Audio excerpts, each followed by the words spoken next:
زمانہ کہاں سے چلا گیا؟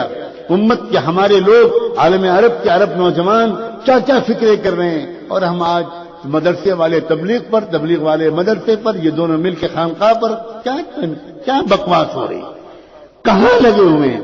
ہماری گفتگو کا موضوع یہی ہے کہ یہ کام افضل، یہ کام افضل، یہ بیکار اور وہ بیکار۔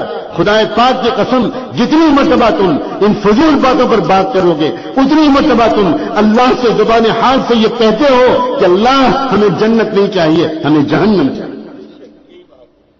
یہ باتیں کرنے کی ہیں، ایک ایک لمحہ قیمتی ہے، ایک ایک سیکنڈ قیمتی ہے۔ اپنی زبان کو ٹھیک سے بات کرو، استعمال کرو، یا کچھ کام کر سکتے ہو کرو، ورنہ خاموش تو رہو۔ کام کرنے والوں کے دل تو مت توڑو۔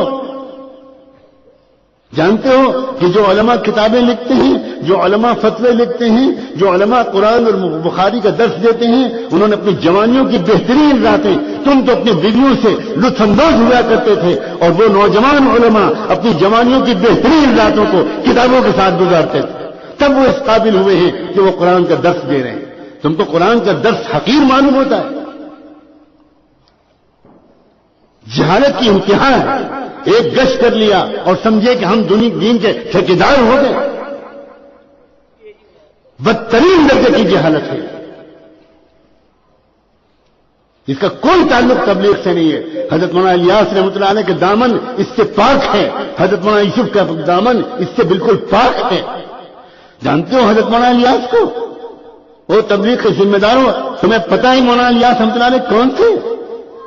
جس وقت مولانا الیاس رحمۃ اللہ علیہ سے کہا گیا کہ حضرت شیخ الہند کے گھر کی مستورات میں یہ کہلایا ہے کہ آپ بیان کر دیجئے، حضرت مولانا الیاس کھڑے ہو گئے، کہنے کہ الیاس کی یہ اوقات ہے کہ شیخ الہند کے گھر کی مستورات میں بیان کریں۔ اس کے بعد تھوڑی دیر روتے رہے اور پھر کہنے لگے اس گھر کا احسان ہے، میں اس گھر کا غلام ہوں، اس گھر کی عورتوں کے حکم کو ٹال نہیں سکتا۔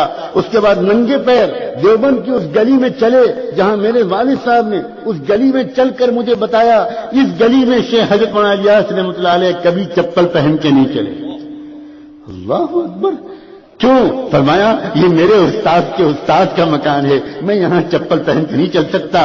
جب حضرت شیخ الہند کے یہاں پہنچے تو جانتے ہو وہاں کی عورتوں نے مونڈھا بچھا رکھا تھا، ایک کرسی بچھا رکھی تھی بیٹھنے کے لیے تاکہ حضرت اس پر تشریف رکھیں اور بیان فرمائیں، تو بجائے مونڈھے پر بیٹھنے کے ایک نوکر اور غلام بلکہ بھکاری کی طرح گھر کی چوکھٹ پر بیٹھ گئے۔ گھر کی عورتوں نے کہلوایا حضرت سے کہو کہ اوپر آ کے بیٹھیں، کہنے لگے میں اس گھر کا غلام ہوں، میں چوکھٹ سے آگے نہیں بڑھ سکتا۔ کیا ہو گیا ہے لوگوں کو آج؟ کیا قیامت قریب ہے؟ کیا ہم نے اپنے دلوں پر مہر لگوانے کا فیصلہ کر لیا؟ کیا ہم کو یہ بات نہیں معلوم کہ حضرت مولانا الیاس رحمۃ اللہ علیہ 3 دن کے لیے جب جماعت میں نکلتے تھے، 3 دن کے لیے میوات جاتے تھے تو خود فرماتے تھے اگرچہ میرے ساتھ ذاکرین کی جماعت ہوتی ہے، میرے ساتھ صالحین کی جماعت ہوتی ہے، لیکن 3 دن لوگوں کے ساتھ اٹھنے بیٹھنے کی وجہ سے میرے دل میں گرد و غبار آ جاتا ہے۔ میں جب تک خانقاہ رائے پور میں جا کر ذکر نہیں کرتا، اس ماحول میں نہیں رہتا، تب تک میرا دل صاف نہیں ہوتا۔ اللہ اکبر! حضرت مولانا الیاس رحمۃ اللہ علیہ کا دل 3 دن نکلنے کے بعد اس کا محتاج سمجھے وہ کہ مجھے اللہ والوں کے بعد حضرت رائے پوری کے پاس جا کر ذکر کو کرنا پڑے گا، تب میرا دل صاف ہوگا۔ اور آج اللہ اکبر! ہم یہ سمجھتے ہیں ہمیں ضرورت نہیں اللہ والوں کے پاس جانے کی۔ کیا ہمارا دل حضرت مولانا الیاس کے دل سے زیادہ چمک گیا ہے؟ جنون کی بھی کوئی حد ہوتی ہے۔ اللہ کے بندو، ہونا تو یہ چاہیے کہ سب شعبے میں لگے ہوئے لوگ دوسرے شعبے والوں پر رشک کریں۔ ہونا تو یہ چاہیے کہ علم والے ذکر والوں سے کہیں آپ کتنے خوش نصیب ہیں، آپ کتنے خوش نصیب ہیں کہ آپ تو گھنٹوں اللہ کی یاد میں ڈوبتے ہیں، آپ کو اللہ سے رابطہ ہو جاتا ہے، آپ کی تو ہر دھڑکن سے اللہ اللہ کی آواز آتی ہے۔ ہم لوگ تو مسئلے مسائل پڑھانے میں لگے رہتے ہیں، کتابیں پڑھانے میں لگے رہتے ہیں، آپ ہمارے لیے دعا کر دیں۔ اس کے جواب میں ذکر والوں کو علم والوں سے کہنا چاہیے، یہ علم والوں سے کہنا چاہیے کہ کیسی بات کر رہے ہیں آپ تو امت کے اور قرآن اور رسول کے درمیان ترجمان ہیں۔ آپ کو اللہ نے چنا ہے حضور کی مرضی کو عوام تک پہنچانے کے لیے، طلبہ تک پہنچانے کے لیے۔ آپ قال اللہ و قال رسول کے ترجمان ہیں، آپ بڑے محسن ہیں، آپ نائب رسول ہیں، ہمیں آپ پر رشک آتا ہے۔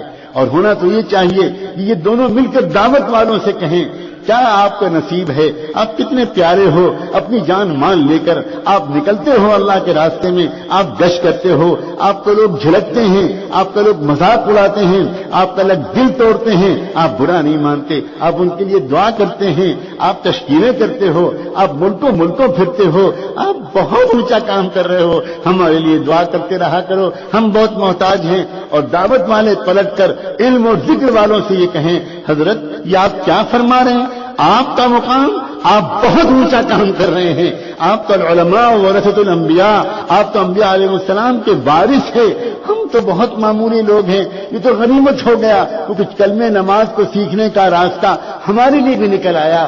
کاش کہ دین کے مختلف شعبوں میں لگے ہوئے لوگ اپنے کو چھوٹا اور دوسرے کو بڑا سمجھ رہے ہوتے تو پھر اللہ کی نگاہ میں سب بڑے ہو جاتے۔